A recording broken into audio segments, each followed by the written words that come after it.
रक्षा मंत्री श्री राजनाथ सिंह जी के लिए।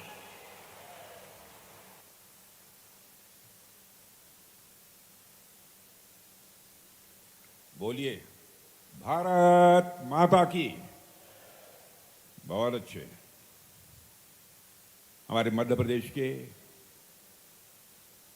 गतिशील व्यक्तित्व के धनी लोकप्रिय मुख्यमंत्री डॉक्टर मोहन यादव जी और प्रदेश के भूतपूर्व ही नहीं, मैं कहना चाहूंगा कि अभूतपूर्व मुख्यमंत्री और कैबिनेट में मेरे सहयोगी श्री शिवराज सिंह जी चौहान, श्री नारायण सिंह जी पवार राज्य मंत्री, श्री नरेंद्र शिवाजी पटेल राज्य मंत्री, यहाँ के लोकप्रिय विधायक श्री सुरेंद्र जी पटवा, श्री संजीव कुमार सचिव रक्षा उत्पादन, श्री राघवेंद्र कुमार सिंह प्रमुख सचिव DIPIP and MSME Madhya Pradesh सरकार, श्रीमती लक्ष्मी सोनू चौक से अध्यक्ष ओबैदुल्लागंज, श्रीमती गरिमा भगत ज्वाइंट सेक्रेटरी, श्री शांतनु राय CMD BEML, यहाँ उपस्थित अन्य सभी जनप्रतिनिधि, मध्य प्रदेश और भारत सरकार के सारे अधिकारी वर्ग, मेरे मीडिया के मित्रों, देवियों व सज्जनों, बहनों भाइयों, जैसा कि हमारे मुख्यमंत्री डॉक्टर मोहन यादव जी और आपके भूतपूर्व मुख्यमंत्री और भारत सरकार में कृषि मंत्री श्री शिवराज सिंह चौहान ने आपको जानकारी दी है कि आज मध्य प्रदेश को जो सौगात मिल रही है, बहनों भाइयों, ये छोटी मोटी सौगात नहीं है, बल्कि एक बहुत बड़ी सौगात है। और इस क्षेत्र का तो मैं मानता हूं कि बहुत बड़ा सौभाग्य है। और यहां तक मध्य प्रदेश का प्रश्न है, मध्य प्रदेश पूरे हिंदुस्तान में भारत के हृदय प्रदेश के रूप में जाना जाता है। और यहां पर BEML की ग्रीनफील्ड रेल मेट्रो संयंत्र का आज शिलान्यास हुआ है। जहां तक मध्य प्रदेश का प्रश्न है, मध्य प्रदेश के साथ हमारा बहुत ही पुराना रिश्ता है। मैं जब भारतीय जनता पार्टी के यूथ विंग में काम करता था अध्यक्ष के रूप में, उस समय हमारे श्री शिवराज सिंह जी मध्य प्रदेश का यूथ विंग का काम करते थे। बहुत ही पुराना रिश्ता हमारा शिवराज सिंह जी चौहान जी के साथ भी है। मध्य प्रदेश में बराबर आने जाने का सिलसिला लगातार पिछले 25-30 वर्षों से बेरा रहा है। और मैं जानता हूं कि मध्य प्रदेश को लोग मेहमान नवाजी के मामले में बेजोड़ हैं। और यहां के लोगों का ऐसा मधुर व्यवहार रहता है, कोई भी आए मध्य प्रदेश वासियों के व्यवहार से बिना प्रभावित हुए नहीं जा सकता है। यह भी मध्य प्रदेश की एक सबसे बड़ी विशेषता है। आज पूरा मध्य प्रदेश अवंतिकानाथ भगवान महाकाल के आशीर्वाद से डॉक्टर मोहन यादव के नेतृत्व में निरंतर विकास के पथ पर आगे बढ़ रहा है। जो भी विकास को गति यहां पर श्री शिवराज सिंह जी चौहान ने मुख्यमंत्री के रूप में दी थी, बहनों भाइयों, मैं देख रहा हूं उसी कुशलता और तेजी के साथ हमारे डॉक्टर मनमोहन यादव जी इस मध्य प्रदेश को आगे ले जाने का काम कर रहे हैं। और सारा आज हिंदुस्तान मध्य प्रदेश को बहुत ही आशा और विश्वास की नजरों से देख रहा है। यह कोई छोटी बात नहीं है। 1800 करोड़ रुपए के निवेश के साथ इस परियोजना का शुभारंभ आज यहां पर हो रहा है और 5000 से अधिक लोगों को रोजगार मिलेगा। शायद ही ऐसी 1-2 परियोजनाएं मध्य प्रदेश में होंगी जिनके लगने पर लोगों को 5000, 6000, 7000 नौजवानों के हाथों को रोजगार मिला होगा। और इसके लिए भी मैं डॉक्टर मोहन यादव जी को भी बधाई देता हूं और साथ ही साथ मैं शिवराज सिंह जी चौहान को भी बधाई देता हूं कि इन सब लोगों के प्रयास से ही यह संभव हो पाया। और मध्य प्रदेश के संबंध में जो मेरा लगाव है, मैं आप सबको आश्वस्त करना चाहता हूं, आगे भी जहां तक जो भी बन सकेगा रक्षा क्षेत्र के माध्यम से जो भी संभव होगा वह करने के लिए मैं सदैव तैयार रहूंगा। और आज मैं देख रहा हूं कि हमारे डॉक्टर मोहन यादव जी, हमारे शिवराज सिंह चौहान की जो एक लंबी विरासत थी, 18 वर्षों की थी ना, 18 वर्षों की, 18 वर्षों की विरासत को तेजी के साथ आगे बढ़ाने का काम कर रहे हैं। और आज यह बहुत ही एक महत्वपूर्ण हमारी पब्लिक सेक्टर अंडरटेकिंग है बीईएमएल, और वह बीईएमएल आज एक बहुत ही महत्वपूर्ण यूनिट यहां स्थापित कर रही है। और बहनों भाइयों, यह कोई केवल एक यूनिट नहीं प्रारंभ हो रही है, ऐसे सैकड़ों छोटी मोटी इकाइयां होंगी, औद्योगिक इकाइयां जिन्हें एमएसएमई कहते हैं, वह भी यहां लगेंगी। और जो लगी हुई हैं, जो इस काम को कर सकती हैं, उन्हें भी इसका लाभ पहुंचने वाला है। यह कोई सामान्य बात नहीं है। उद्योग धंधों के मामले में मैं मानता हूं कि यह क्षेत्र ही नहीं बल्कि मध्य प्रदेश बड़ी तेजी के साथ आगे बढ़ेगा। और मुझे बतलाया गया है कि मध्य प्रदेश में औद्योगिक विकास के लिए जो प्रयास किया जा रहा है, 30 लाख करोड़ रुपए से अधिक का निवेश, इन्वेस्टमेंट इस मध्य प्रदेश को प्राप्त हुआ है। इतने अल्प समय में 30 लाख करोड़ रुपए का। और मैं जानता हूं शिवराज जी सिंह चौहान के शासनकाल में भी बड़ी मात्रा में निवेश आए हैं, लेकिन डॉक्टर मोहन यादव जी भी जिस तेजी के साथ इस काम को आगे बढ़ाने की कोशिश कर रहे हैं, मैं डॉक्टर मोहन यादव जी को हृदय से अपनी तरफ से मैं हार्दिक बधाई देता हूं। और मुझे इस बात की भी जानकारी दी गई है मेरे बहनों भाइयों कि राज्य सरकार ने 48,000 हेक्टेयर का भूमि बैंक भी तैयार किया है।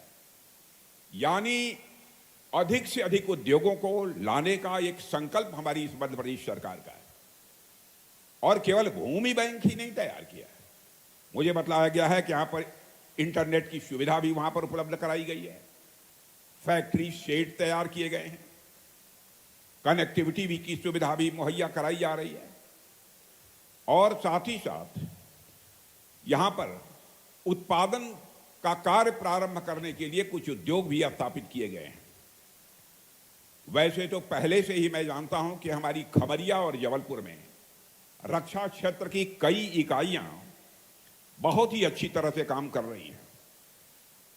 और मैंने यह अनुभव किया है पिछले 25-30 वर्षों में कि रक्षा क्षेत्र का एक केंद्र बनने के लिए जो गुण चाहिए, जो संसाधन चाहिए, बहनों भाइयों, इस मध्य प्रदेश में वह गुण भी हैं मध्य प्रदेश वासियों के अंदर, और साथ ही साथ वह संसाधन भी मध्य प्रदेश के पास है, ऐसा मैंने महसूस किया है। यहां पर लंबे समय से मध्य प्रदेश में कर्मठ नेतृत्व रहा है। सुंदरलाल जी पटवा, यहां पर हमारे शिवराज सिंह चौहान 18 वर्षों तक मुख्यमंत्री, और एक नौजवान आज डॉक्टर मोहन यादव ने कमान संभाली है। स्वाभाविक है, नेतृत्व यदि शानदार हो तो विकास तेजी के साथ होता है। और मुझे मध्य प्रदेश के विकास को देखते हुए तो बहनों भाइयों अब यह लगता है कि शायद कुछ वर्षों के बाद इस मध्य प्रदेश को लोग मॉडर्न प्रदेश कहना शुरू कर देंगे सारे हिंदुस्तान में। यह मध्य प्रदेश ही नहीं बल्कि मॉडर्न प्रदेश है। आज रेल कोच फैक्ट्री का शिलान्यास हुआ है और इसका नाम भी माने सृष्टि के रचयिता ब्रह्मा जी के नाम पर रखा गया है। माने इस यूनिट की कितनी अहमियत है, नाम देने में भी पूरी सावधानी बरती गई है, सोच समझकर इस इकाई का नाम रखा गया है। क्योंकि आप जानते हैं सृष्टि का निर्माण यदि किसी ने किया था तो ब्रह्मा जी ने ही किया था। इस आदिकर्ता सृष्टि के रचयिता के नाम पर इस यूनिट का नाम रखा गया है। यहां रेल के डिब्बों का निर्माण तो होगा ही, साथ ही रेलवे के और भी अलग अलग प्रोडक्ट्स, रेलवे के अलग अलग और भी सारी सामान यहां पर बनाए जाएंगे। और मुझे बताया गया है कि 1,800 करोड़ रुपया इस काम में लगेगा। और बहनों भाइयों, जो मुझे जानकारी दी गई है उस आधार पर मैं विश्वास के साथ कह सकता हूं 2 साल के अंदर यह काम पूरा होकर रहेगा और यह फैक्ट्री यहां पर जगमगाती हुई आपके नजरों के सामने होगी। स्वाभाविक है कि जब फैक्ट्री यहां लगेगी तो आसपास के क्षेत्रों का भी तेजी के साथ विकास होगा और यहां जो कोच बनेंगे वह रेल कोचेज भारत के ट्रांसपोर्टेशन सेक्टर को तो नई गति दे ही रहे हैं, साथ ही यहां पर बुलेट ट्रेन या जो भी ट्रेनें चल रही हैं तेज गति से, सारी तेज गति से चलने वाली ट्रेनों में भी यदि कोच कहीं का बना होगा तो मध्य प्रदेश की धरती का और मध्य प्रदेश के हाथों के वासियों के हाथों से बना हुआ कोच लगेगा। यह सामान्य उपलब्धि नहीं है।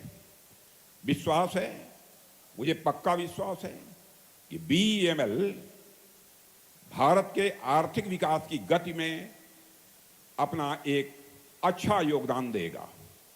और हमारी सरकार का जहां तक प्रश्न है मेरे बहन भाइयों, आर्थिक विकास और स्वावलंबन पर हमारे प्रधानमंत्री मोदी जी विशेष बल दे रहे हैं। भारत को उन्होंने कहा है कि हम आत्मनिर्भर बनाकर ही दम लेंगे। पहले आपने देखा होगा कि अधिकांश बड़ी बड़ी मशीनें, बड़े बड़े कलपुर्जे दुनिया के दूसरे देशों में बनते थे, लेकिन हमारे प्रधानमंत्री ने करिश्माई काम किया है बहनों भाइयों, करिश्माई काम किया है। आज बड़ी बड़ी चीजें, बड़े बड़े प्लेटफॉर्म्स, बड़ी बड़ी मशीनें भारत की धरती पर तैयार हो रही हैं और भारतवासियों के हाथों से तैयार हो रही हैं। हम भारत में भी उसका उपयोग कर रहे हैं और दुनिया के दूसरे देशों को भी हम भेज रहे हैं। और जैसा शिवराज सिंह जी चौहान ने कहा है कि हमारी सरकार ने मोदी जी के नेतृत्व में कितना प्रभावी काम किया है। जो हमारा भारत धन दौलत के मामले में, धन दौलत के आकार के मामले में 2014 में दुनिया के देशों में 11वें स्थान पर खड़ा था, बहनों भाइयों आपको जानकर खुशी हो गई कि भारत अब यह कोई सामान्य देश नहीं रहा है, बल्कि धन दौलत के मामले में हमारा भारत दुनिया के टॉप के 4 देशों की कतार में आकर खड़ा हो चुका है। दुनिया के 4 देशों की कतार में आकर खड़ा हुआ है। और जितने भी बड़े देश हैं उनमें सबसे अधिक तेजी से आगे बढ़ने वाली अर्थव्यवस्था यदि किसी देश की है जो सबसे तेजी के साथ बढ़ रही है, लगभग 6.5% से अधिक दर से बढ़ रही है, तो हमारे और आपके देश या भारत की अर्थव्यवस्था सबसे तेजी के साथ आगे बढ़ रही है। और मैं फिर से दोहराना चाहता हूं, बड़े देश जितने भी हैं उनमें सर्वाधिक तेजी से आगे बढ़ने वाली अर्थव्यवस्था यदि कहीं की है तो हमारे भारत की है। भारत जब इतनी तेजी के साथ आगे बढ़ रहा है, इसका मतलब है देश आगे बढ़ रहा है, तो हमारे देशवासी भी उसके साथ आगे बढ़ रहे हैं। यह हकीकत है, क्योंकि देशवासी यदि आगे नहीं बढ़ेंगे तो भारत आगे नहीं बढ़ सकता है। पहले दुनिया में जब हम कहते थे कि हम विश्व की सबसे बड़ी अर्थव्यवस्था बनेंगे तो लोग हमारा मजाक उड़ाते थे, हंसते थे। आज सारी दुनिया ने यह मान लिया है कि भारत दुनिया में सबसे तेजी के साथ मोदी जी के नेतृत्व में आगे बढ़ रहा है। बहनों भाइयों, इस हकीकत को सबने स्वीकार कर लिया है।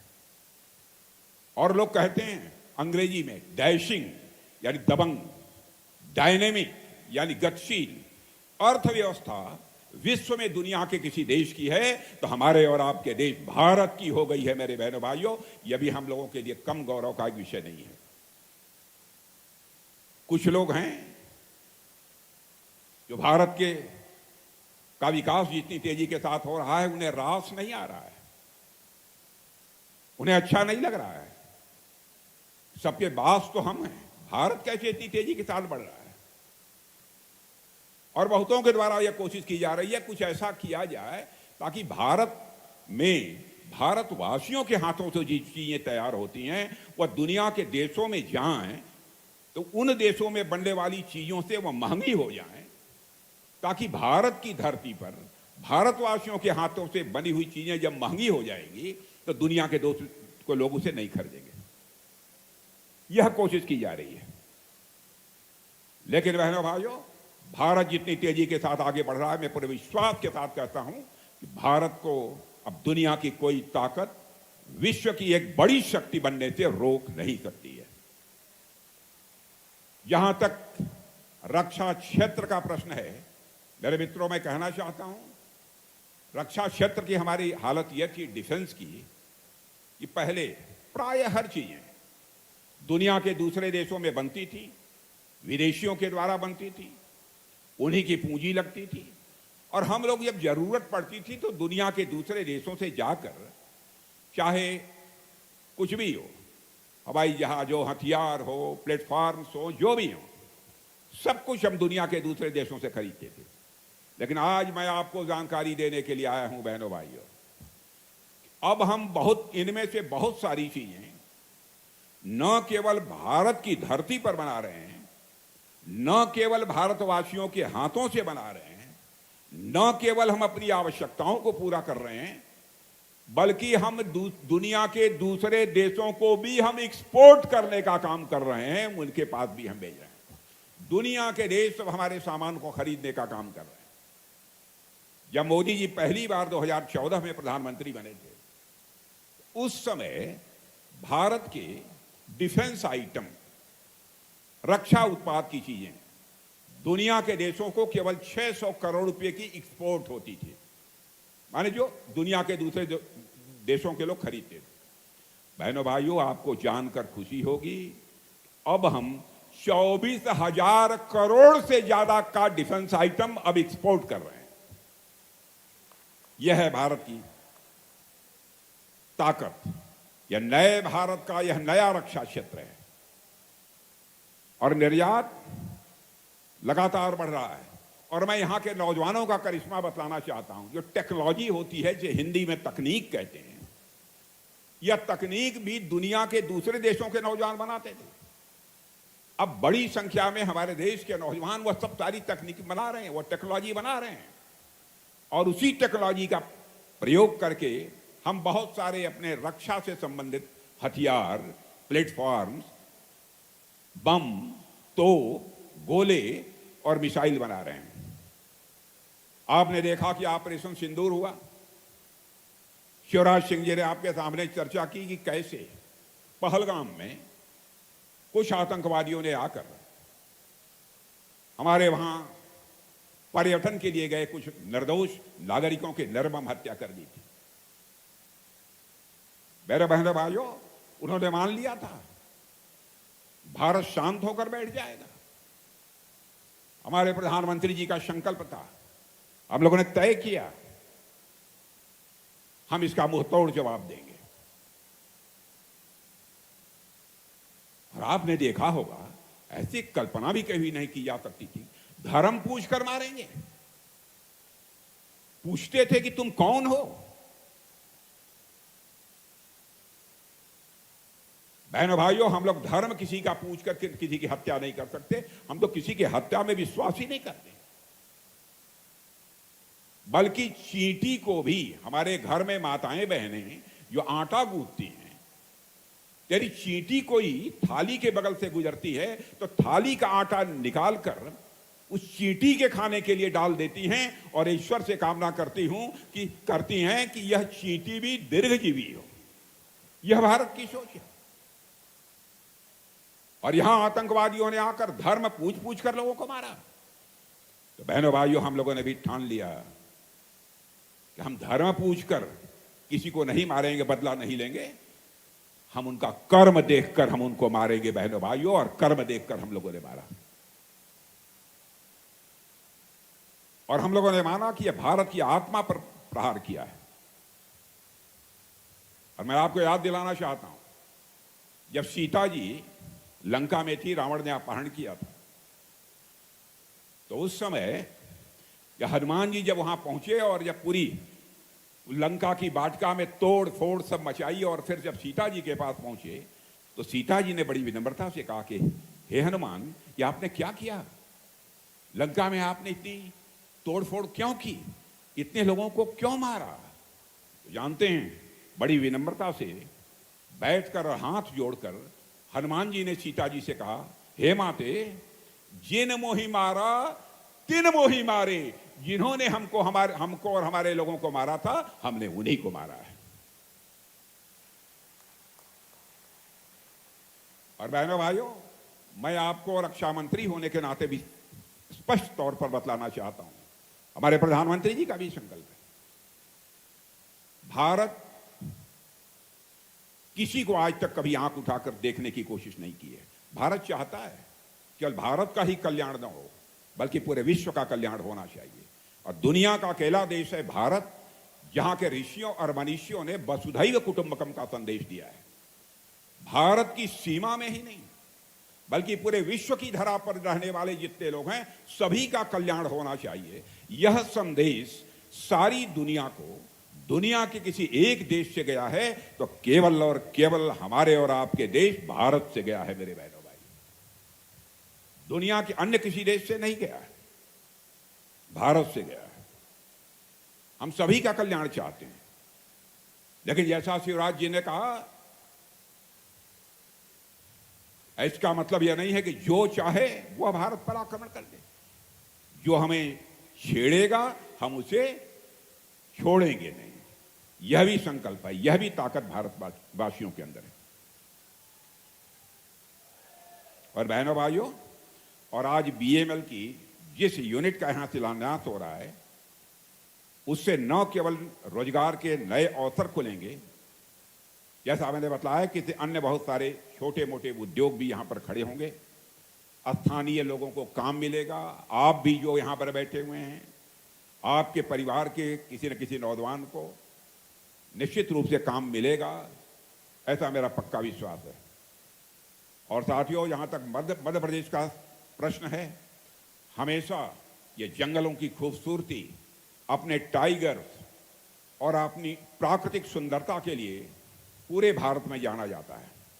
मैं समझता हूं कि जिस प्रकार से यहां पर उद्योग स्थापित किए जा रहे हैं और जिस प्रकार से यहां के मुख्यमंत्री ने लैंड बैंक तैयार किया है, यह केवल मध्य प्रदेश अपनी सुंदरता के लिए नहीं जाना जाएगा, बल्कि यह मध्य प्रदेश अपने औद्योगिक विकास के लिए भी जाना जाएगा, ऐसा मेरा पक्का विश्वास है। लेकिन साथ ही हमको ध्यान देना होगा, पर्यावरण और विकास, इन दोनों का संतुलन बनाकर चलना होगा।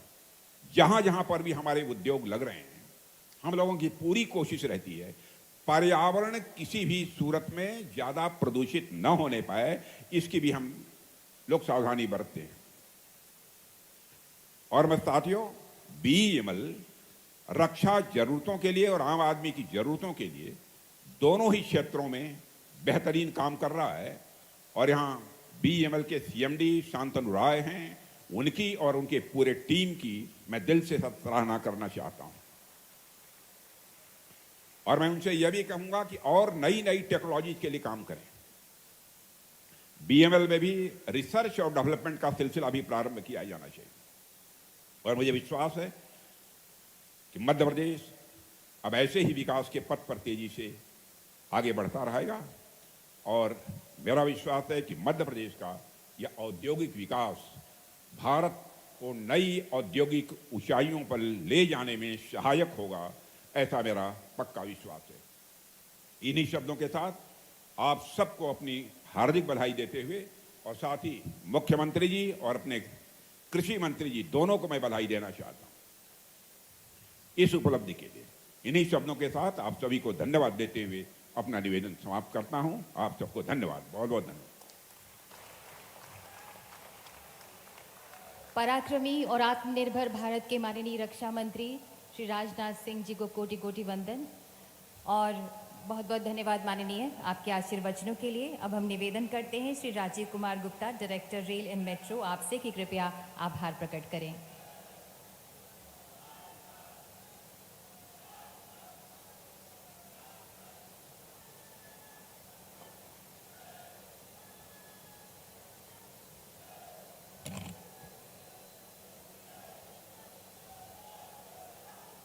भारत के यशस्वी रक्षा मंत्री माननीय श्री राजनाथ सिंह जी,